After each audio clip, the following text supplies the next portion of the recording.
Bienvenue chez Gère ton temps, le podcast qui te permet de sauver du temps. Je suis Mylène, fondatrice, et j'ai choisi de lancer ce podcast car mes amis me demandent souvent comment j'arrive à tout caser dans mes journées et à être aussi organisée. Alors, aujourd'hui, j'ai décidé de te partager mes conseils, mais aussi des exercices à chaque épisode, pour que toi aussi tu puisses mieux gérer ton temps et profiter davantage de la vie. Allez, c'est parti. Aujourd'hui, c'est un épisode un peu plus personnel que je te propose. En 2023, j'ai lu 85 livres. Oui, 85.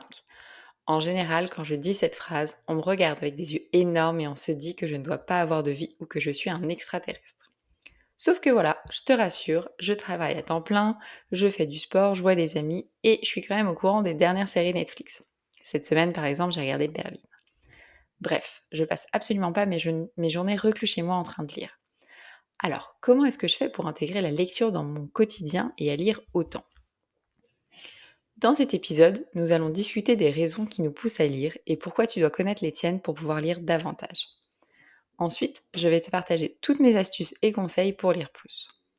Je voulais vraiment te partager sur ce sujet parce que lire, moi, ça fait vraiment partie de mes piliers, pardon, de mon épanouissement. Et souvent, ça fait vraiment partie des bonnes résolutions autour de moi.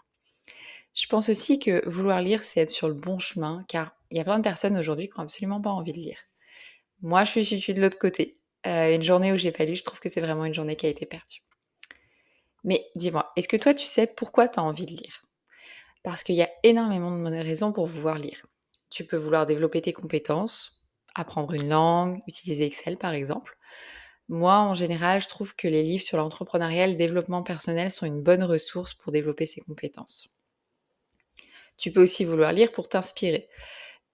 Dans ce cas-là, je trouve que les biographies sont vraiment utiles. Personnellement, j'ai adoré celle de Michelle Obama. Je recommande pas forcément celle de Barack parce que, il parle un peu trop politique pour moi, mais Michelle Obama, j'ai trouvé qu'elle était vraiment inspirante.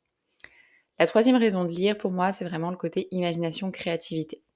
Ton imagination va fonctionner à plein régime en lisant par exemple de la fantaisie parce que tu vas devoir t'imaginer les personnages, tu vas devoir t'imaginer les lieux, enfin plein de choses, donc je trouve ça hyper intéressant.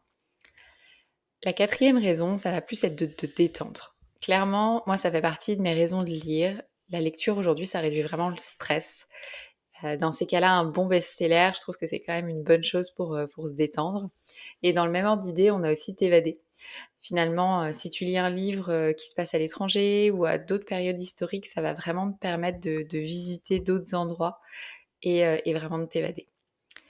Ensuite, pour moi, il y a aussi une raison santé. La lecture, ça va vraiment permettre d'améliorer ta concentration, de stimuler ton cerveau et de vivre plus longtemps. Oui, oui, tu peux vivre plus longtemps si tu lis, donc c'est vraiment intéressant. Après, il y a le volet plus culture. Si tu apprends des choses en lisant, moi par exemple, à la base, je déteste la géographie à l'école. Enfin, c'était clairement pas mon truc. Autant j'ai toujours adoré l'histoire, autant la géographie, au secours. Mais récemment, j'ai lu une saga sur la Nouvelle-Zélande et en fait, ça m'a énormément appris à la fois sur les Maoris, sur l'histoire du pays, mais aussi sur les villes. Et honnêtement, je trouve que c'est plutôt un bon plan pour apprendre des nouvelles choses de façon, ludique, en termes d'histoire ou de géographie. Bref, il y a encore plein d'autres raisons, je vais pas pouvoir toutes te les citer parce qu'à mon avis, il y a au moins 100 bonnes raisons de lire. On pourrait aussi parler d'ouverture d'esprit, d'apprendre de nouveaux mots, enfin plein de choses en tout cas. En tout cas, lire, je pense que là, on peut le voir, c'est vraiment génial. Donc pourquoi est-ce que toi, tu as autant de mal à t'y mettre? Déjà, rassure-toi, tu es vraiment pas le ou la seule dans ce cas. Est-ce que tu sais pourquoi moi je lis? Pourquoi, pardon, c'est plus difficile de lire? Lire, c'est quand même super difficile par rapport à scroller sur son téléphone parce qu'on a un vrai effort à faire. Les images, elles sont pas livrées, il faut les penser par nous-mêmes, en plus il y a les pages à tourner. Et puis, moi je pense honnêtement que la lecture a souvent été connectée à un côté très scolaire et ça a vraiment retiré l'envie de lire à beaucoup de monde, parce que c'est encore une fois, on lisait pas forcément les livres qu'on aimait.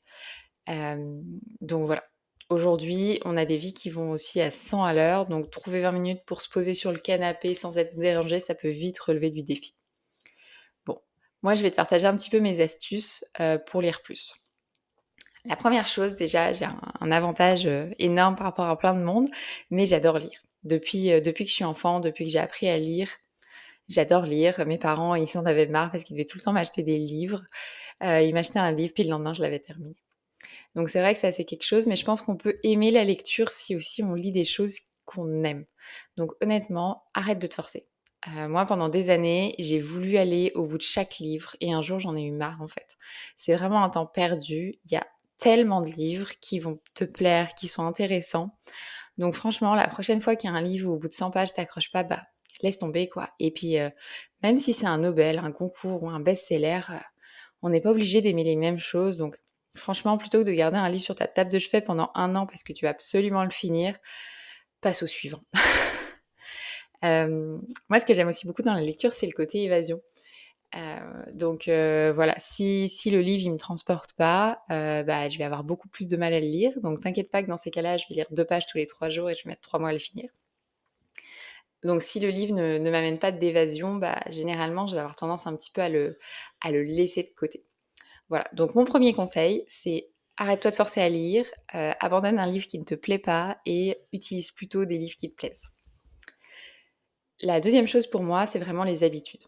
Personnellement, je vais lire tous les soirs avant de m'endormir. Peu importe la soirée, je vais lire quelques pages. Hier, j'ai été assister à un show d'humour.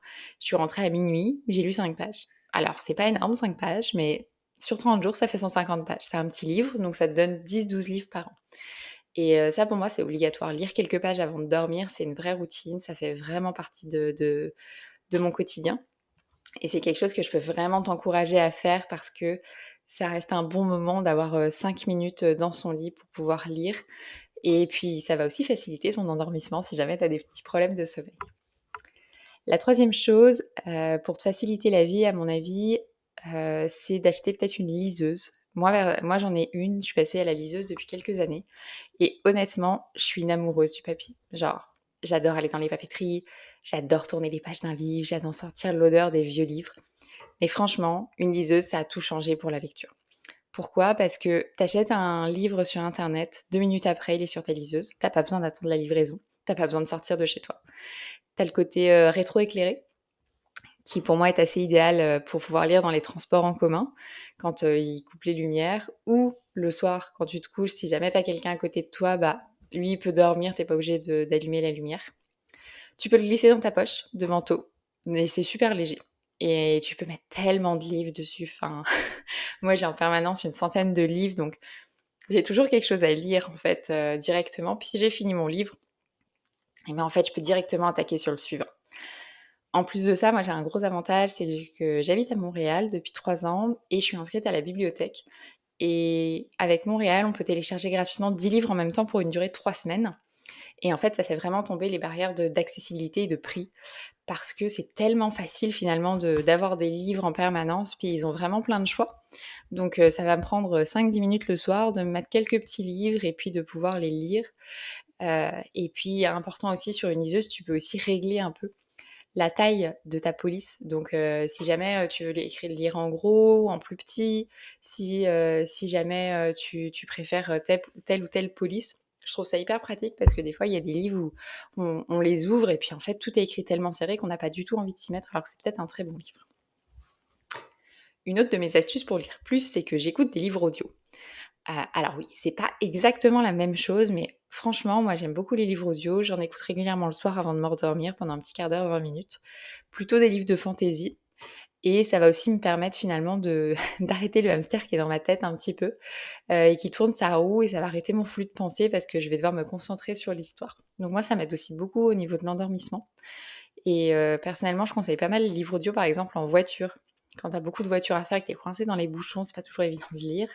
Mais par contre, tu peux t'écouter des livres audio. Et mine de rien, il y a des livres audio qui peuvent être très longs, mais il y en a qui font 4-5 heures, donc ça peut aller assez vite finalement à lire, puis ça te permet un petit peu d'avoir autre chose. Alors un autre de mes conseils, ça va être les pauses. Moi personnellement, au niveau des pauses, ce que je fais, c'est que j'ai toujours un livre sous la main. Par exemple, je vais garder une bande dessinée à portée de main sur mon bureau parce que comme ça, quand je veux prendre une pause au travail, bah, au lieu de foncer et de scroller sur mon téléphone, je vais lire quelques pages de ma BD, je vais rire. Moi, je suis plutôt sur des bandes dessinées drôles et je vais passer un super bon moment. Une autre astuce, c'est aussi les vacances. En général, c'est le moment où on lit le plus. Donc vraiment, tu as plus de temps, tu es plus détendu. Profite vraiment-en pour lire. Les transports aussi sont vraiment un super endroit pour lire. Si tu lis 1 heure tous les matins dans le métro, imagine à l'année combien ça te fait de livres. Là encore, je trouve que la visio, c'est un vrai changement parce que, bah, tu peux la tenir à une main, ça prend pas de place, tu t'embêtes pas les gens, donc moi, je trouve ça vraiment pratique et tu vas voir, même si c'est un effort par rapport au fait de sortir son téléphone, bah, tu vas quand même passer un super moment. Il faut réussir un peu à dépasser ce 1er effort. Voilà, bon, j'ai beaucoup parlé aujourd'hui, mais c'est l'heure de l'exercice du jour, donc là, ça va être à ton tour. Tu vas commencer par sélectionner, acheter un livre qui te plaît. Promis, il y en a plein. D'ailleurs, si tu veux que je te partage mes coups de cœur de 2023, je pourrais te partager quelques idées en fonction de mes goûts. Une fois que tu as le livre entre tes mains, peut-être qu'il est déjà sur ta table de chevet ou dans ta bibliothèque, tu vas appliquer une de mes astuces pour lire plus. Et attention, je veux que tu l'appliques tous les jours pendant une semaine. À la fin de la semaine, prends le temps de faire le bilan et de voir si tu as eu du plaisir dans cette pratique, combien tu as lu de pages et qu'est-ce que ça t'a apporté. Est-ce que ça t'a apporté du fun, de la détente? Est-ce que tu as appris quelque chose? Est-ce que tu as pu t'évader? Est-ce que tu te sens moins stressé?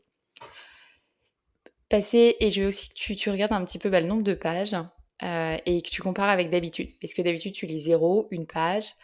Et imaginons tu passes de, je lis une page par semaine à 10, bah, c'est déjà énorme en fait. Peut-être que tu lis zéro, donc tout ce que tu vas prendre en plus, c'est vraiment intéressant. En tout cas, fais-toi confiance parce que tu peux réussir à intégrer la lecture dans ton quotidien et tu vas, promis, rapidement en retirer des bienfaits. Le tout, c'est vraiment de se lancer. Ce podcast sur la lecture touche à sa fin. Si tu as aimé ce podcast ou qu'il t'a donné envie d'intégrer plus de livres dans ta vie, tu peux laisser 5 étoiles, ça va m'encourager à le continuer et permettre à de nouvelles personnes de le découvrir. Tu peux aussi rejoindre mon infolettre où chaque semaine je te partage un livre et un conseil sur la gestion du temps pour t'aider à reprendre le contrôle de ta vie.